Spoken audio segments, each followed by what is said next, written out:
Isang mapagpalang araw po sa atin lahat. Meron po tayo ditong gagawing isang kundura na ito po ay R600. Yan. At ito po ay pinagawa na rin sa iba at napunta nga po sa atin.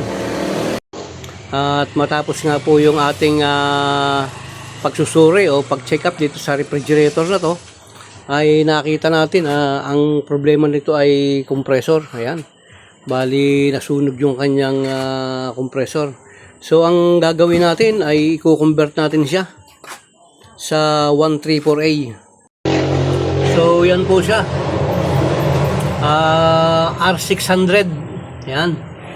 Yan yung kanyang freon na ginamit, R600. Na ito ay isang kundura at i-convert nga natin yan sa 134A. So ito nga po yung kanyang compressor na ang kanyang refrigerant na ginamit ay R600.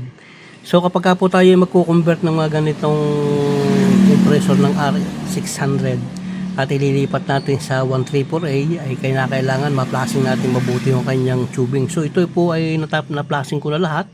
Pinlasing ko siya ng 141B at nang makita ko nga malinis na ay binalawan ko siya ng nitrogen.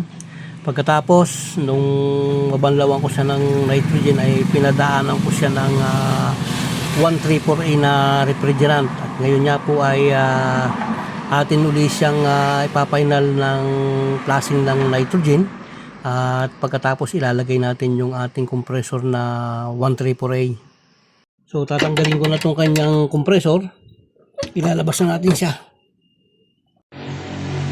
So yan, ito yung ating kilas na R600 at ang ilalagay natin ay itong 134A. Ayan, ito ay galing sa compressor ng LG. Ayan, siya ay mayroong NS36.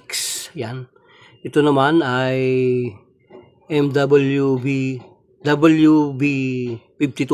Ayan. So, ibig sabihin, mas mataas ang value nito kaysa rito. Pero yung laki ng evaporator nito at saka nito ay halos parehas. So ito ang ilalagay natin. Tingnan natin kung lalamig siya. So yan, bubumbahin natin siya ng nitrogen. Bali, ang nangyari po dito ay pinadaanan ko na siya ng 134A.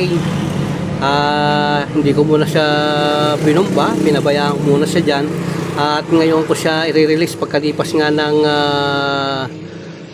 5 oras na siya ay nagkaroon ng 134A dyan sa loob niyan. Ngayon bubumbahin muna natin siya ng nitrogen bago natin siya i-install yung compressor.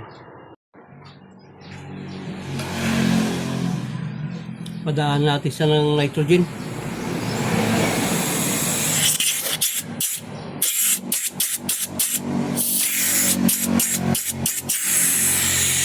So okay, sabihin malinis na yung ating system. Kaya okay na yan. Dito naman tayo ngayon sa suction line.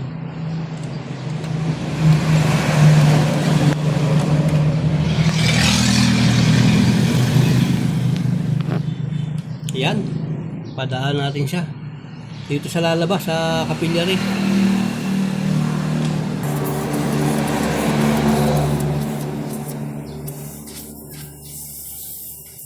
Yan. At tanggalin muna natin itong kanyang mga koneksyon.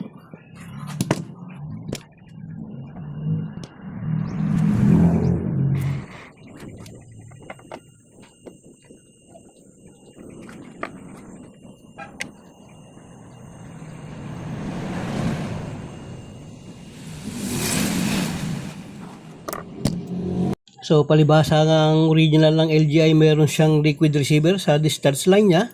So ikinabit natin. At ito naman yung filter dryer na gagamitin natin.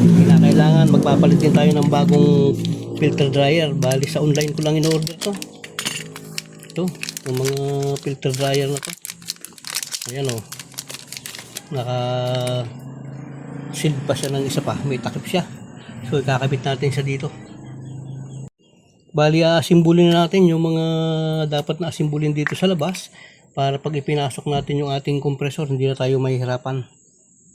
So yan, ilagay na natin yung filter galing dun sa discharge line. Ang ilalagay naman natin ay itong capillary. Yan, hihinangin natin yung kanyang capillary dyan.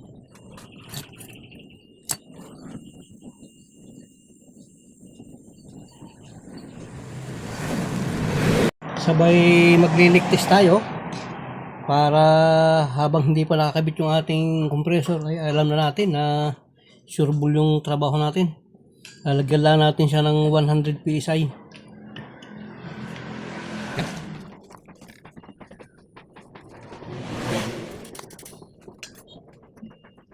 So, ibigay mo yung kita ng salay. Ibigay mo lagi sa filter yan. Lagi sa filter yan. Balik ang yan. So, yan. So, yan. Ikabit na natin lahat. At binabara natin siya muna. Yan, mga 2 oras. Naligtis na rin natin yan. At wala naman tayong nakitang leak. So, binabara na natin. Titingnan natin. So, yan nga. Pagkalipas nga ng 2 oras ay hindi siya nagbago. So, kakargahan na natin yan. Babacuumin muna natin bago natin kakargahan. So, palibhasa nga galing to sa R600. Tinanggal ko yung kanyang pinaka-pin at babacuumin ko siya ng 2 beses. Yan. 2 beses natin siyang babacuumin. Yung unang vacuum natin, lalagyan natin siya ng 134A. Pagkatapos, babacuumin uli, lalagyan natin yung pito at saka yung final na karga na niya. Bali, sa unang birada, vacuumin lang natin siya ng 2 minuto. Vacuum natin siya ng walang pito para maluwag na maluwag yung kanyang pagkaka-vacuum. Talagang linis na linis siya. So yan, nasa 0 na siya. Ang gagawin natin ay sasarado natin to. Yan, close muna yung suction line. Sabay off ng ating vacuum pump. Bukas na natin to. Yan. Sabay purging. Sarado. Yan. Tapos bukas dito. Mag-iinisa lang tayo ng 10. Yan. Yun. Okay na yan. Sayang ang preyon. Tama na ang 10.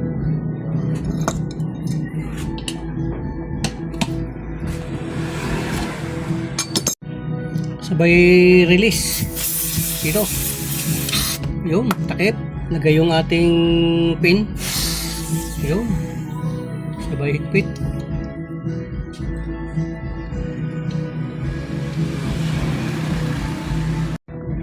Sabay bukas dito. Yan. Siguradong sarado yung ating high side. Bukas na itong ating low side. Sabay vacuum habang ilalagay natin tong ating gauge.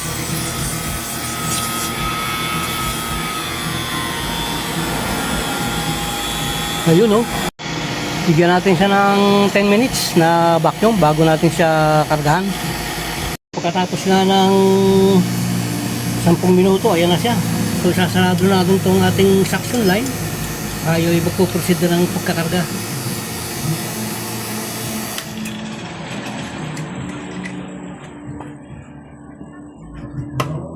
Sabay lagay uli ng ating tangke. Yan. So tulad ng dati, ipapalis muna natin yan. Bubuksan natin tong high side. Yan. Bukas. Buksan natin tong ating tangke.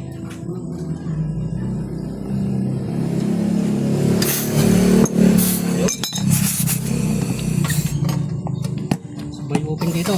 Yan. Sampa natin ito. Tayo natin. Tapos na, inisialan lang natin siya ng yan, 55. Yan, nakatayo siyang ganyan. Dahil natin siya kakargahan. Sabay paandarin natin.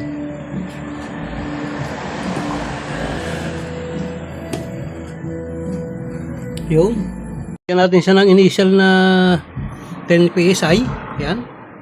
Mainit na yung kanyang filter dryer. Yan. Ang ating amperahe na nakukuha ay 0.6 amperes. So, obserbahan na lang natin yan kung ano mangyayari dyan. So, yan. Ang ganda ng init ng kanyang filter dryer.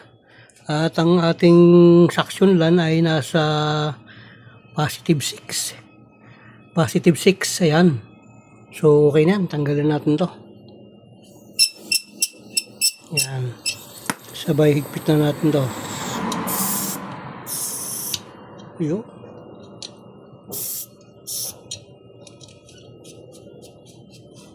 Okay na. Sabay ligtis. Alright. Ang ating amperahe ay 0.5. Ayan, baba. Magsabihin, napakaganda ng operation ng compressor natin. So, titingnan natin yung kanyang evaporator section. Kung anong tayo. Ayan, ayan, lamig. Ang ganda, oh. Ang ganda ng hazing niya.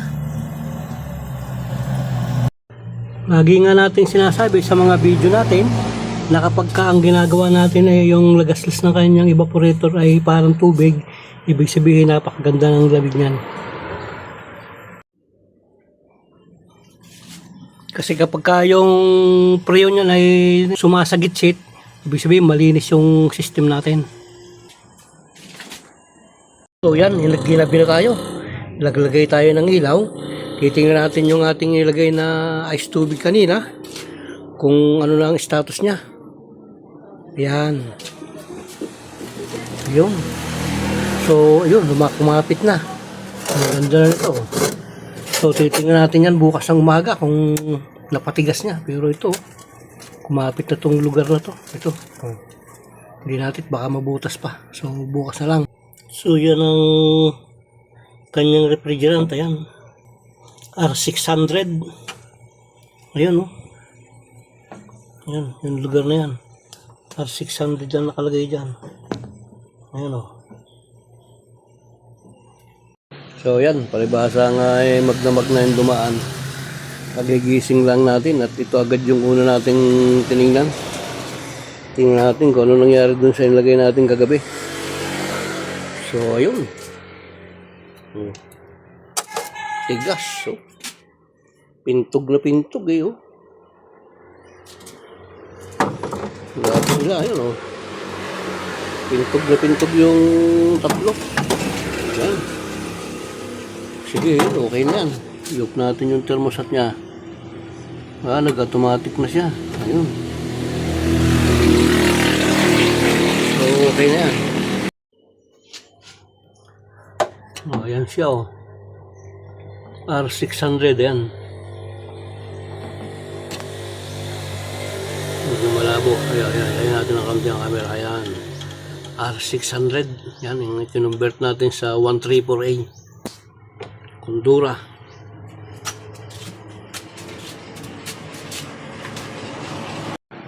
So, marami pong salamat sa patuloy nyo pong pag-like at pag-subscribe sa aking mga channel. At bago po tayo magpaalam ay nais ko munang i-shout out sina Sir Riley Pacheca, Benji Pachulo ng Yanbo. Mga tropa natin dyan sa Yanbo na patuloy na sumusubaybay sa atin. Marami pong salamat sa inyo dyan. Mabuhay po kayo. Sa mga tropa natin dyan sa Asbil at saka dyan sa Sankyo, Yanbo. Yan. Mabuhay po kayo. So, dyan po muling natatapos yung ating video na yung isang kondura na R600 na ikinonvert natin sa 134A.